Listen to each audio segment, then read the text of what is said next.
की बात है।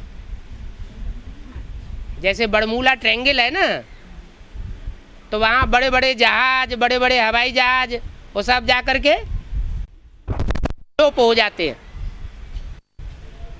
पता ही नहीं लगता कहाँ चले गए।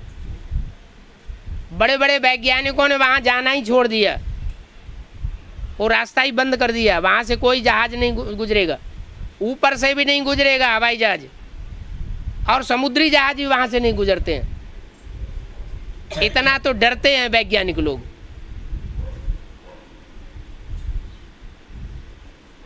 फिर उड़न तस्तरियों की बात, जो अपना रूप धारण करता है और बिगाड़ लेता है। दुनिया में जीवन होने के लिए सूर्य से निश्चित दूरी चाहिए। जैसे पृथ्वी है, पृथ्वी का जो कर्क रेखा से लेकर के मकर रेखा तक का जो हिस्सा है, नहीं आसपास तक का, उसमें जीव जंतु हैं। और नॉर्थ पोल और साउथ पोल, ये सूर्य की किरणें तिरछी पड़ती हैं, माना दूर पड़ जाता है वो हिस्सा, तो वहाँ साल भर बर्फ जमी रहती है। मीलों ऊंचे पहाड़ बर्फ के जमे हुए हैं, वहाँ कोई जीव जंतु नहीं होता। तो जब पृथ्वी पर ही ये हालत है कि एक उचित दूरी पर जीव जंतु है, मनुष्य है, और नॉर्थ पोल और साउथ पोल पर कोई जीव जंतु नहीं, तो दूसरे दूसरे ग्रह उपग्रह तो पता नहीं कितने दूर हैं सूर्य से और कितने नजदीक हैं। तो वहां जीव जंतु होने का कोई सवाल पैदा ही नहीं होता। ये तो भय का भूत है जो मनुष्य को खाए जा रहा है, कि पता नहीं इस दुनिया की आबादी कितनी बढ़ती जाएगी, आगे चल के क्या होगा। इसलिए दूसरे दूसरे मंगल आदि ग्रहों पर जाकर के प्लाट खरीद लेवे। ऐसा कुछ है नहीं। फालतू पैसा बर्बाद कर रहे हैं। ज्यादा सेख ही दिखाएंगे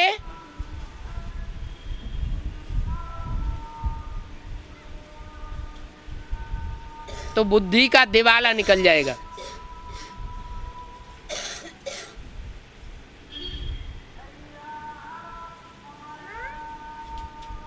एक है साइंस,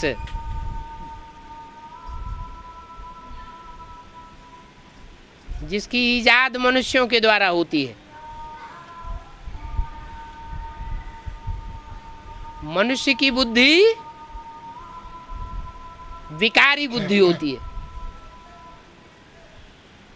साइंस की इजाद देवताओं ने नहीं की है।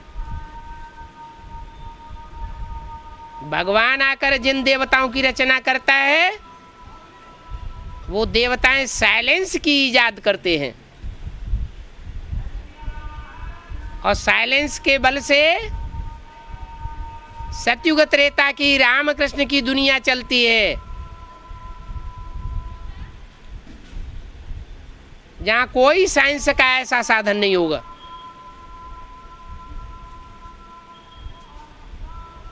मन का कंट्रोल प्रकृति को कंट्रोल कर देगा। प्रकृति के 5 तत्व ऐसे कंट्रोल होंगे जो दुनिया की हर चीज मनुष्य को मुहैया होगी। वो मनुष्य सुधरे हुए होंगे।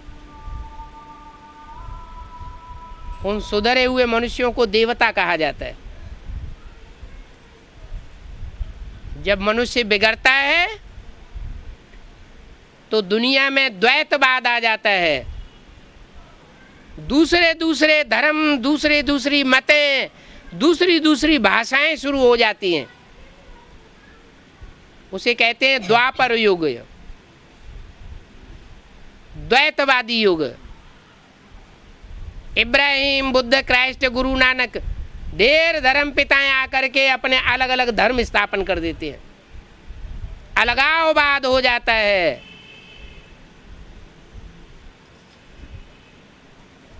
भगवान बाप आकर के अद्वैत राज्य स्थापन करते हैं। अद्वैत का मतलब ये है एक धर्म, एक राज्य, एक राजा, एक भाषा, सब कुछ एक ही एक, उसका नाम है अद्वैत। माने द्वैत का नाम निशान नहीं होगा, सारी दुनिया पर एक का ही कंट्रोल चलेगा।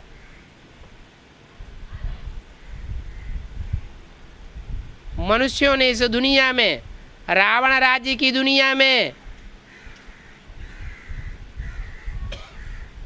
भगवान के राज्य को फॉलो करने के लिए प्रयास किया। मनुष्यों ने भी सोचा हम भी एक छत्र सम्राट बनेंगे सारी दुनिया के। नेपोलियन बोनापार्ट, मुसोलिनी, कैसे कैसे आए महत्वाकांक्षी, और सब इस दुनिया में नाक रगड़ के चले गए। कितनी दुनिया में हत्याएं की होंगी एक छत्र राज्य बनाने के लिए, सफल नहीं हो पाए। क्यों नहीं सफल हो पाए? क्योंकि विकारी बुद्धि थे। विकारी बुद्धि हिंसक होती है। हिंसक युद्ध करके जो हिंसा का राज्य है वो सारी दुनिया पर राज्य नहीं कर सकता। सारी दुनिया के ऊपर राज्य करने के लिए एक भगवान का सिखाया हुआ राजयोग है, जिसे गीता में सहज राजयोग की संज्ञा दी गई है। उसी से सारे विश्व के ऊपर साइलेंस के बल से सारे विश्व के ऊपर राजाई प्राप्त कायम की जा सकती है। और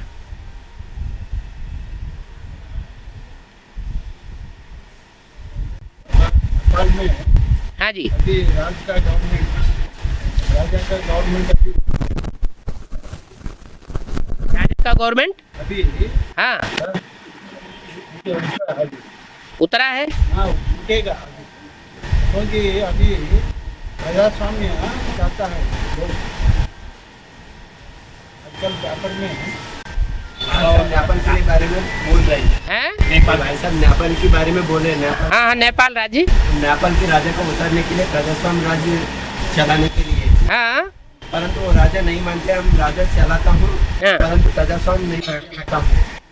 नेपाल का राजा ऐसा कहता है। मैं राजा ही चलाता हूँ। राजा हूँ, हाँ, चलाएगा। मैं राजा हूँ, मैं राज्य चलाऊंगा, नेपाल का राजा कहता है। परंतु प्रजा लोग कहते हैं प्रजास्वाम्य चाहिए, प्रजातंत्र चाहिए। प्रजातंत्र चाहिए। अच्छा, दोनों में लड़ाई हो रही है। ब्राह्मणों की संगम की दुनिया में बेहद का नेपाल है। वो नई दुनिया का जो संगठन तैयार हो रहा है ब्राह्मणों की दुनिया में सन 76 से ही, उस नई दुनिया के संगठन की पालना अभी तक राजा के हाथ में है। लेकिन जो प्रजापरस्थ धर्म है वो उस राज्य को चलना देना नहीं चाहते, इसलिए वो उखाड़ पछाड़ करेंगे। भगवान बाप आकर के बताते हैं प्रजा के ऊपर, प्रजा का राज्य है बेकायदे राज्य। राजा का जो राज्य है वो ही कायदे का राज्य है। वो राजाई मैं आकर के स्थापन करता हूं। मनुष्य को अधीन बनाना सिखाता है, और भगवान आता है तो मनुष्य को राजा बनना सिखाता है। ये राजाई का कॉलेज आकर खोला हुआ है, जहाँ राजाई सिखाई जाती है, राजाई की ट्रेनिंग दी जाती है। स्वतंत्र रहो और स्वतंत्र रहने दो, ऐसी राजाई सिखाई जाती है। नेपाल में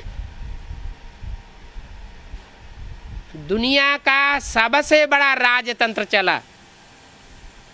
इतने लंबे समय तक दुनिया के और किसी देश में राजतंत्र नहीं पनप सका।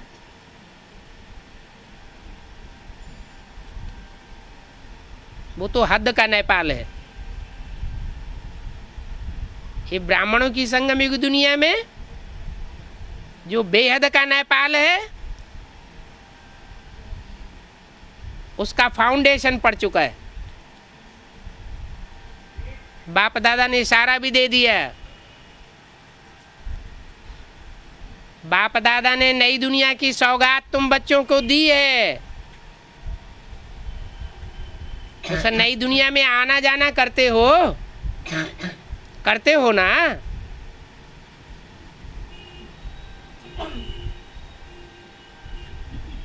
तो सूर्यवंशियों का राज यज्ञ के आदि में भी स्थापन हुआ था। जो ब्राह्मणों की दुनिया में विधर्मी इकट्ठे हुए थे, उन्होंने सब ने मिलकर के माँ को बरगलाए लिया और सूर्यवंशियों को वहां से भगा दिया।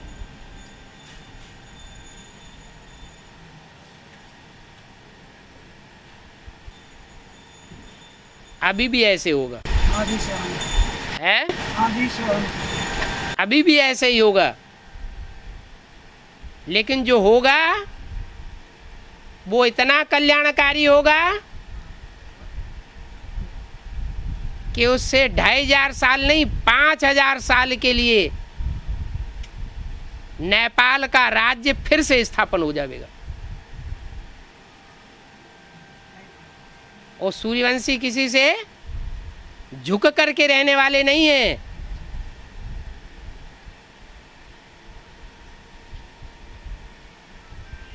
विधर्मियों से सदैव टक्कर लेते रहे हैं।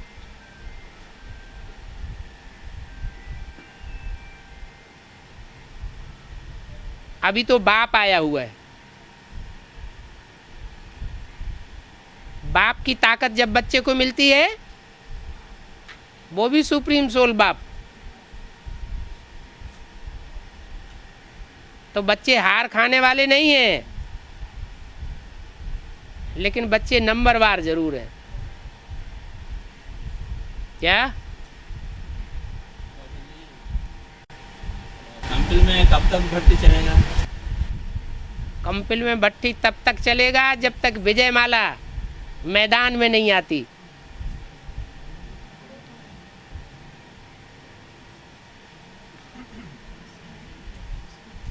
विजय माला मैदान में आएगी, जिसके लिए बोला हुआ एक रानी मक्खी निकलेगी, तो उसके पीछे पीछे सारा झाड़ जाएगा। जब सारा झाड़ ही उड़ करके इधर आ जाएगा, तो माउंट आबू खाली हो जाएगा कि नहीं होगा? चोर चकार भागेंगे कि नहीं भागेंगे? भाग जाएंगे। उसके लिए इशारा दे दिया व्यक्तवाणी में। मधुबन वालों को मधुबन छोड़ना पड़ेगा, ज्ञान सरोवर वालों को ज्ञान सरोवर छोड़ना पड़ेगा, और गीता पाठशाला वालों को गीता पाठशालाएं छोड़नी पड़ेंगी। मजबूर कर देंगे लोग छोड़ने के लिए। ऐसी हाहाकार अखबारों में, टीवी में, रेडियो में होने वाली है। और उस हाहाकार के बीच वो बाप प्रत्यक्ष होने वाला है, जिसकी सारी दुनिया में जय जयकार होने वाली है। और बाबा आजकल न्यूज़पेपर वगैरह में ओनली एटॉमिक एनर्जी का ही बात चल रही है। क्योंकि अब बम फटाके का टाइम आ गया ना।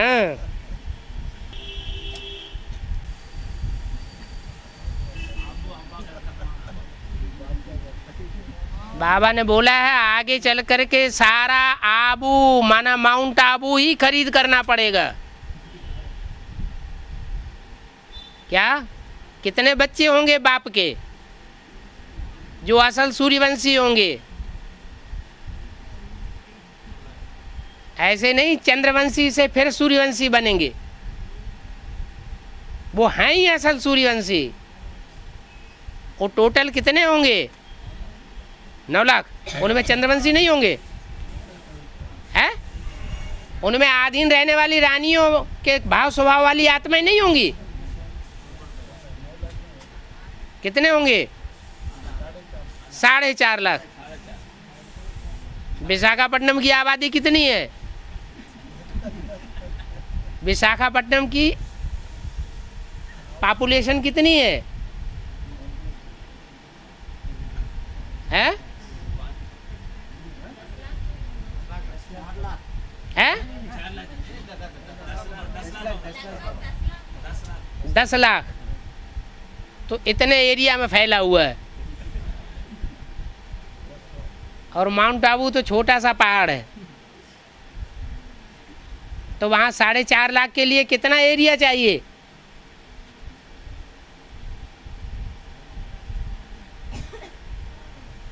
बाप के बच्चे बाप के घर में आके रहेंगे या दुनिया के प्रभाव में रहेंगे? हैं? बाप के घर में रहेंगे। तब सच्चा सच्चा कहेंगे सब तज हर भजो। अभी तो कोई किसके पीछे पड़ा है, कोई किसके पीछे पागल हुआ पड़ा है।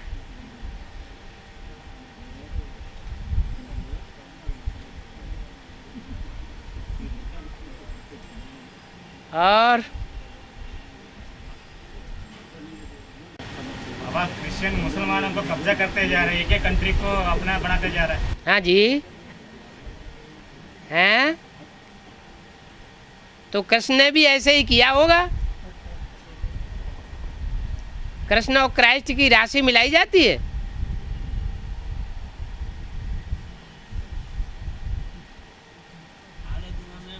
आपस में एक दूसरे को लड़ाए के खुद राजा ही ले लेते हैं। फूट डालो और राज्य करो।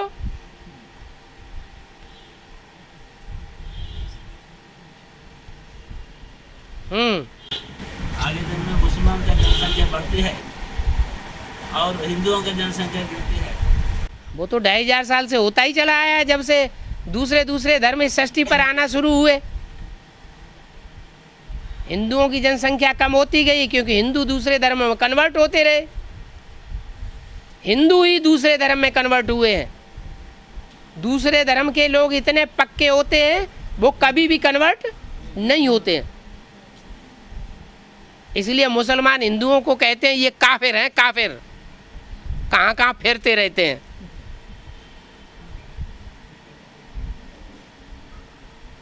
कहीं मुसलमान बन रहे हैं, कहीं क्रिश्चियन बन रहे हैं, कहीं बौद्धी बन रहे हैं। इनका कोई धर्म ईमान नहीं, ये है काफिर।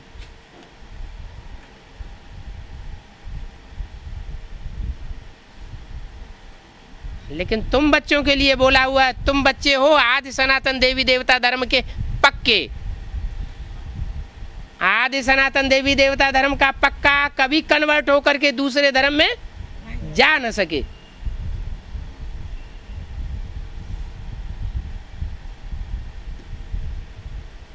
कुछ तो होंगे। दुनिया से सत्य हमेशा के लिए गायब थोड़ा ही हो जाता है।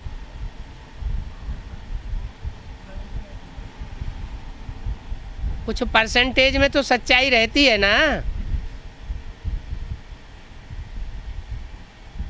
और सुबह का अमीर शाम का फकीर। सुबह का अमीर माना, सुबह माना सवेरा, सतयुग। सतयुग में जो विश्व का बादशाह नारायण बनता है, वो कलयुग के अंत में भिखमंगा बन जाता है। सीढ़ी के चित्र में कांटों की सैया पर पड़ा हुआ है नीचे, और दूसरे धर्म की आत्माएं उसको भीख दे रही है, कटोरा फैला हुआ है।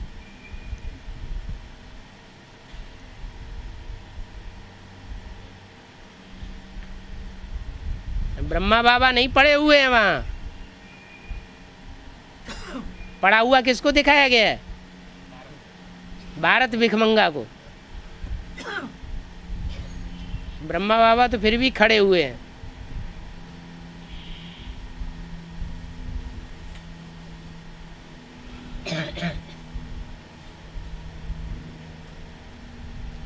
तो सुबह का अमीर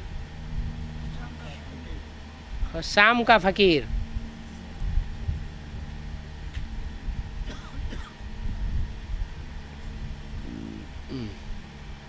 ये भारत की कहानी है।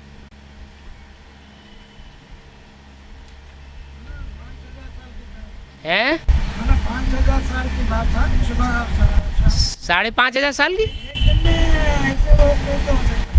सुबह शाम एक दिन में होता है ना। हाँ जी, हाँ जी। 5,000 वर्ष एक दिन में गिनते हैं तो ऐसा था ना।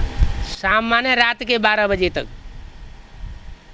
सुबह माना सुबह 4 बजे से लेकर के सवेरा होता है 4-5 बजे से। अब ये रुद्रमाला के बाद विष्णुमाला आता है, कैसे में बना? हाँ, पहले रुद्रमाला बनती है, रुद्रमाला के बाद विष्णुमाला। फिर बाद में बनती है विष्णु की माला। विष्णु की माला जब बनती है तो उसमें रुद्रमाला के मणके पिरोए जाते हैं। रुद्रमाला के मणके जब पिरोए जाते हैं तब वो युगल दाने की माला बनती है। वो है रानियों की माला, जो भारत की रानियां हुई हैं, जिन्होंने पवित्रता के लिए अपने शरीर को भी होम कर दिया। विधर्मी राजाओं के चुंगल में अपने शरीर को परतंत्र नहीं होने दिया। विधर्मी उनके तन को छू भी नहीं सके। वो हैं भारत की रानियां,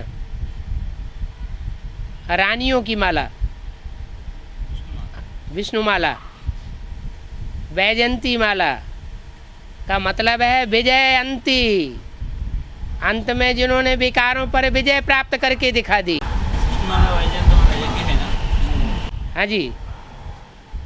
रुंडमाला, रुंड माना नीचे का हिस्सा, रुंड, और ये हुआ मुंड। मुंडमाला माना रुद्रमाला, उसमें मुख दिखाए जाते हैं। कोई में 1 मुख, कोई में 2 मुख, किसी में 10, किसी में 12। वो मुख लेने की यादगार है।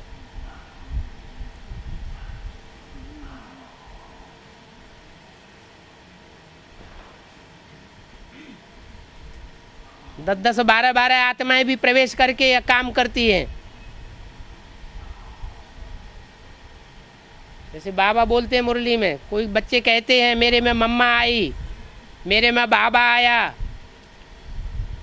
ऐसे बोलते हैं ना।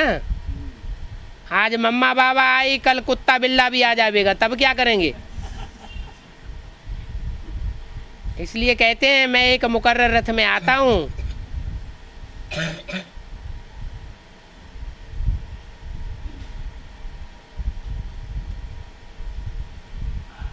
और बाबा मतलब 38 में बताया कि अमृत वेले किसी को सर्चलाइट देने से उनका याद बाद में आता रहेगा,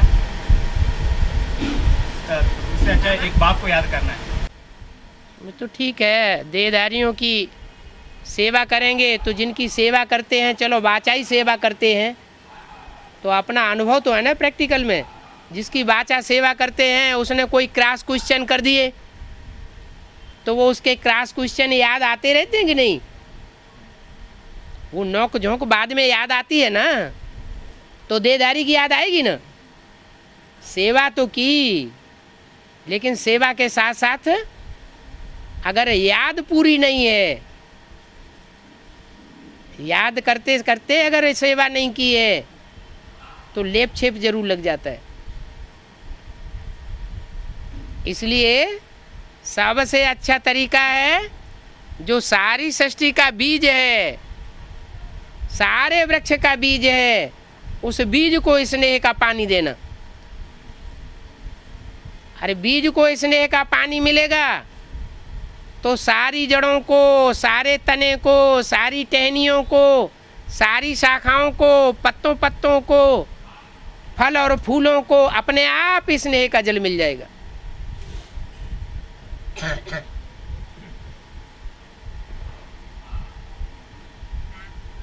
हाँ, लक्ष्मी को देगा, लक्ष्मी सबको बांटेगी। तब उस समय रुद्रमाला की आत्माएं सब क्या करेगी? रुद्रमाला की महात्माओं ने अभी क्या कर रही हैं? ज्ञान दे रहे हैं और याद सुनाए हैं? उनकी अवस्था को जमा करने के लिए याद करना पड़ेगा। याद तो करना पड़ेगी ना, जब अभी तक उन्होंने याद नहीं किया, देहधारियों में फंसते रहे, तो उस समय माउंट आबू में तपस्या करनी पड़े ना, और वो स्वर्ग में आराम करेंगी।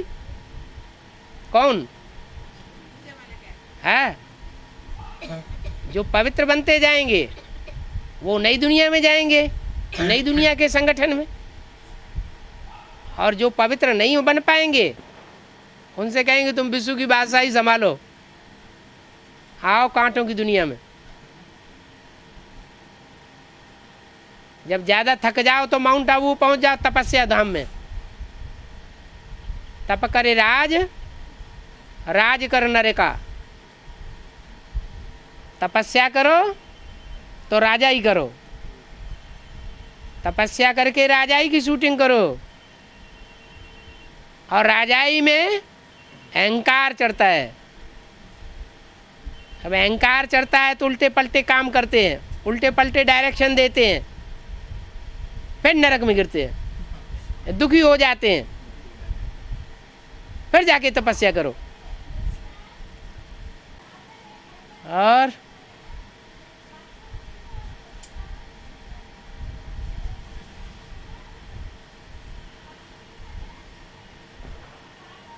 गैप नहीं देना चाहिए।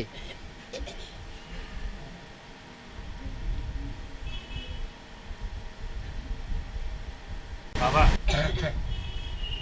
ये मनन चिंतन मंथन की साकार स्टेज, उसके बाद मनन चिंतन मंथन, उसके बाद निसंकल्प स्टेज। हाँ जी, जो निसंकल्प स्टेज है ज़्यादा देर तक नहीं रहता है। ठीक है। जितनी देर तक प्रैक्टिस करेंगे निसंकल्पी याद की, उससे कहीं ज़्यादा मनन चिंतन मंथन स्वतः ही चलेगा। जितना जितना निराकारी बनते जाएंगे, मनन चिंतन मंथन उतना जास्ती होता जाएगा। जितना सार में टिकेंगे, विस्तार अपने आप हो जाएगा। विस्तार में जाने की दरकार नहीं है। क्या करने, क्या प्रैक्टिस करने की दरकार है? सार में, बिंदु में, स्टार की याद में टिकने की प्रैक्टिस करने की दरकार है। फिर दूसरा तरीका, जितना दूसरों की सेवा में रहेंगे, क्या जितना दूसरी आत्माओं की ईश्वरीय सेवा में रहेंगे, चाहे ज्ञान सुनाने की सेवा हो और चाहे मनसा योग बल की सेवा हो और चाहे कर्मणा सेवा हो, मनन चिंतन मंथन अपने आप चलेगा। क्योंकि सेवाधारी बच्चों को बाप याद करते हैं। तो जिन बच्चों को बाप याद करेगा, उन बच्चों की ऊंची अवस्था अपने आप बनेगी। सारी दुनिया बाप को याद करती है और बाप बच्चों को याद करता है, सेवादारी बच्चों को याद करता है, सर्वसेवल बच्चों को। तो ऐसे सर्वसेवल बच्चों की अवस्था ऊंची नहीं उठेगी, स्वतः ही मनन चिंतन मंथन चलने लग पड़ता है।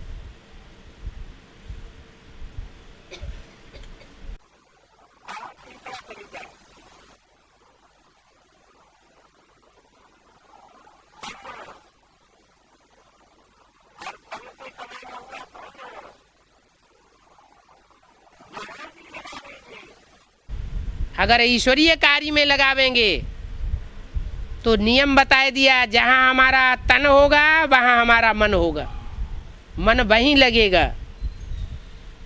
ईश्वरीय सेवा में तन लगावेंगे तो मन भी ईश्वरीय सेवा में लगेगा।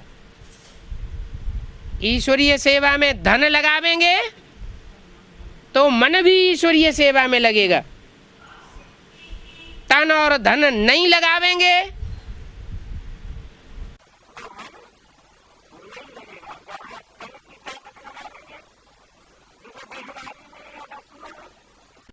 और जहाँ धन की ताकत लगावेंगे जिस देहधारियों में और वस्तुओं में, वहीं मन भी जाएगा। उन्हीं देहधारियों की, उन्हीं वस्तुओं की याद आती रहेगी।